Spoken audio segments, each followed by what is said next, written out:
What's up everyone, OJ here. Welcome back to another discussion video, and we've talked about this kinda in the past before in terms of what Nintendo can do to keep up with the next gen systems and how things are going to play out. But as we get closer to the Xbox Series X and the PlayStation 5's launch, I always hear different things from fans saying, well, what is Nintendo going to do? Do they have to have a Switch Pro? Does there need to be a Switch 2? How are third-party developers going to react? And it's always fun to kind of go over and look and see the different options that a company has. Nintendo's been in business for decades now, and they've not always had the upper hand when it comes to system units sold or power, whatever the case is, yet their unique way of doing things has always kind of got them out of tight spots and put them in a good position. So in this video, we're going to talk about why the Nintendo Switch and Nintendo are not really worried about the PlayStation 5 and the Xbox Series X at this point. So let me first and foremost put this disclaimer out there that I'm actually excited for the Xbox Series X and also for the PlayStation 5. I'm actually going to be buying both of these systems day one, and I think that they're going to offer great entertainment value, great games, and all of that. I actually use my Xbox One X all the time, whether I'm watching Twitch or I'm playing new games like I picked up recently, Jedi Fallen Order. I've been playing Control. There's been some other games as well. So I actually use the system all the time. I use my PS4 Pro whenever there's some exclusives like Spider-Man that I want to play, or Uncharted. So I use the systems. I think they're good. I don't play them as much as I play my Switch, but that's just because I can play my Switch portable mode, so I can kind of play it in between editing and other things. But I still do like the systems, so I'm not trying to hate on the PlayStation 5 or the next Xbox or anything like that. Heck, I think that Microsoft has a very solid and good plan heading into this upcoming generation, and Sony's fan base is massive. They're always going to have so many fans, and I think both systems are going to sell well. Now, which system does better, I have no idea, but we'll have to just wait and see. We have to wait and see for the games, right? That's the important thing. But I have seen some panic among some of the fans and also non-fans in terms of them doubting what Nintendo will be able to do, or they're going to be in trouble this upcoming gen because of Microsoft and Sony, or Nintendo Switch isn't going to do well after that point because they're not going to get next gen games. But to be honest, guys, there's no simple answer. There's no like, okay, black or white, like it's this or it's that. There's a lot of complex things that can play a part, and there's still a lot of unproven results yet. All we can do is just kind of look at what's happened or look at what's happening and kind of see what's going to happen in the future. So that's what this video is pretty much going to be about here. So before the Nintendo Switch launched, after I got bodied at the beginning of the launch, when I thought it was going to be one thing, but then it ended up being something that Digital Foundry and also Eurogamer was reporting on, I ended up saying, okay, well, let's take a look at what they have, that January presentation. And once I watched that presentation a couple different times, I kind of saw Nintendo's plan, their vision on what they were trying to do. And I had a video where I stated actually multiple times, multiple videos explaining third-party support, explaining what the Nintendo Switch was going to do. This was before the launch of the system and also shortly after the launch of the system. And pretty much what I talked about happened. We knew that the system wasn't going to be as powerful as even the current generation of systems with the Xbox One and also with the PlayStation 4. So it wasn't going to get everything very easily. It wasn't going to be like, okay, day and date ported over because you have the ARM architecture, right, compared to the x86. You have cartridges. There's all sorts of differences that create some challenges for developers out there. But I always stated that if Nintendo can sell the system, if the system can sell, it's going to get more Japanese support, it's going to get indie support, and it's going to continue getting the amazing first-party games that Nintendo does offer. And now as we look back, we can see that's exactly what's happened, right? Because if you look at it, the system is selling so well. Japanese developers started pouring on support for the system way more than what they poured on for the Wii U. A lot of these games from Bandai Namco and Koei Tecmo, Capcom, and all of these ports that are coming over or other games never appeared on the Wii U, despite that system being capable of running some of those games, because some of these are PS3 and 360 games. Heck, we hadn't had a Dragon Ball Z fighting game on a Nintendo home console since the Wii, and now we actually have multiple Dragon Ball Z fighting games on the Nintendo Switch. So you can kind of see that change, right? You can see that change with the sales, and it's really just based on that. And they're blown away by how well the system is doing, and they're not just going to drop that type of support just because the PlayStation 5 and the next Xbox are coming out with install bases that are well lower than the 52 million Switch systems that are on the market at this point. That doesn't seem like a good business decision, and I highly doubt that Japanese developers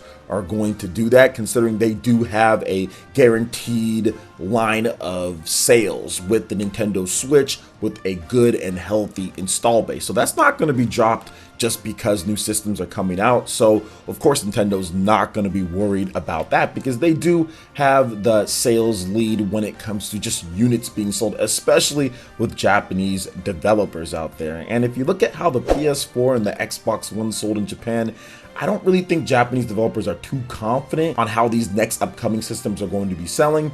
But with that being said, a lot of Japanese developers have already acknowledged that and started to market and sell their games more in the West, right? We're starting to see Capcom kind of do the whole day and date stuff. I mean, Sega's the only developer really that doesn't really do day and date in terms of Japanese developers, but a lot of them have started to say, okay, we need to start getting our games out exactly everywhere worldwide, not just Japan, and it's worked out well for pretty much every single major Japanese developer out there, with the exception of Sega. But Koei Tecmo, Bandai Namco, Capcom, Square Enix, they're all doing a fantastic job on that front. But they're not going to sit there and drop the Nintendo Switch just because of those other systems, because they know that it's going to continue selling and their games are going to continue doing well. And to be honest, the Nintendo Switch doing as well as it's doing, we could actually see more Japanese developers make games exclusive to the Switch, or make games with Switch in mind and then port them over later. I think that with the sales, you're going to see that. That's not something that's going to stop.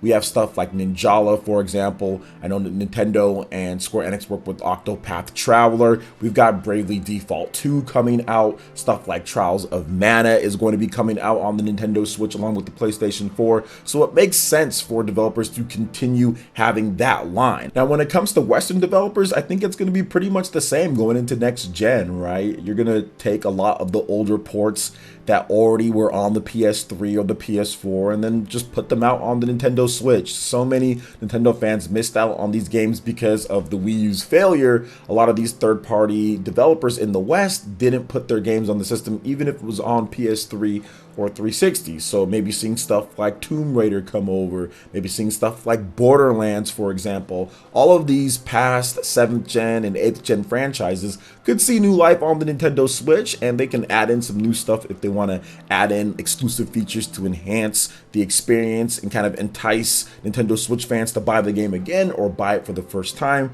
We actually recently just got ratings for stuff like the BioShock collection, for example, or even XCOM 2. So the fact that these games are being rated and are going to be released on the Nintendo Switch at some point, that doesn't need to stop either just because of the next generation of systems. There's plenty of developers out there that are looking for work, porting studios that you can get to continue to bring over some of these older games and continue to keep the support up for the Nintendo Switch, make some money, and still fund your PlayStation 5 and next Xbox games. Now, not everybody's going to want to hear that with the next systems coming out, and you're going to want like all of the bigger, newer games coming out, but that's just not going to happen with the Nintendo Switch, with the PS5 and the next Xbox, just like it didn't happen with the PlayStation 4 and the Xbox One. I already knew that was going to be a thing, to where all of the biggest and newest games aren't going to launch day and date with the Switch, or probably just not going to be on the Switch at all. Now, once again, even with the PS5 and the next Xbox, I still feel that there's going to be some games that get a Switch version. They're just going to make a Switch version of it. They're going to hire Panic Button, or they're going to hire Virtuos or one of these other port studios to just get a Switch version done with them alongside and just do the best that they can. But for the most part, it's going to be very similar to what we saw at this point. And maybe even you'll see some games that launch on PS5 and the next Xbox, then later launch on the Nintendo Switch, like the Outer Worlds type of situation, or even like Doom Eternal, for example. So I think it's going to be pretty much similar to that. Nothing's really going to change in that respect as well. And fans really responded to that. Stuff like Spyro, for example, and Crash, Doom, Skyrim, all of those games did great on the Nintendo Switch. Fans loved it on there, and there's so many games that released in the 7th and 8th gen that would just kind of have some nice new life on the Switch. So I'm okay with that because I'm going to be picking up the PlayStation 5 in the next Xbox. So whatever does come over, cool. Whatever doesn't come over, that's cool too. I think the industry has a good balance right now at this point, you know, but I do think that some Western developers might invest a bit more, especially going forward when it comes to getting some other developers that can get some work done for them with other types of games, their back catalog, or even new games as well. But I'm not expecting a huge turnout in terms of big PlayStation 5 and next Xbox games being ported over. Not sure if that's going to happen because it didn't really happen much with the PlayStation 4 and the Xbox One, although we did get some cool stuff like The Witcher, right? That's awesome that we saw that on there. So I think that we'll get one of those shocking announcements every now and then, but nothing too crazy along that front. So at the end of the day, it doesn't really make sense for developers to stop porting over the older games or to kind of put their hand in and making like a big game here or there with the port studio and Japanese developers when it comes to that side. I mean, I don't really see them stopping either, bringing over whatever games they can bring over, but some games maybe just don't make the cut, right? So I don't really think anything's going to change too much from that because the Nintendo Switch has just sold too much.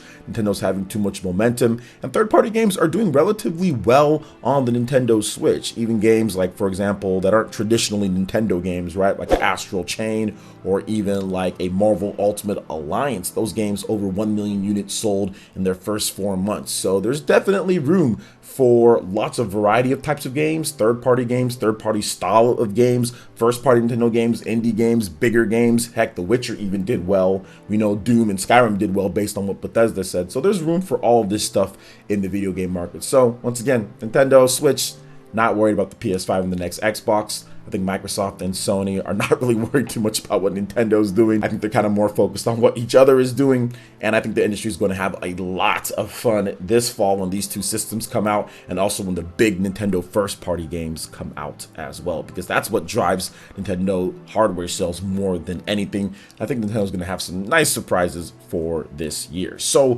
what do you guys think about this when it comes to what we discussed here? I'd love to hear your thoughts in the comment section below. All right, guys, that wraps it up for this video here. Check out the link in the description below. We've got Twitter. Go ahead and give us a like and a follow on our social media. Make sure you hit that like button, share the video if you can, subscribe to the channel, and we'll see you guys for the next one. Peace.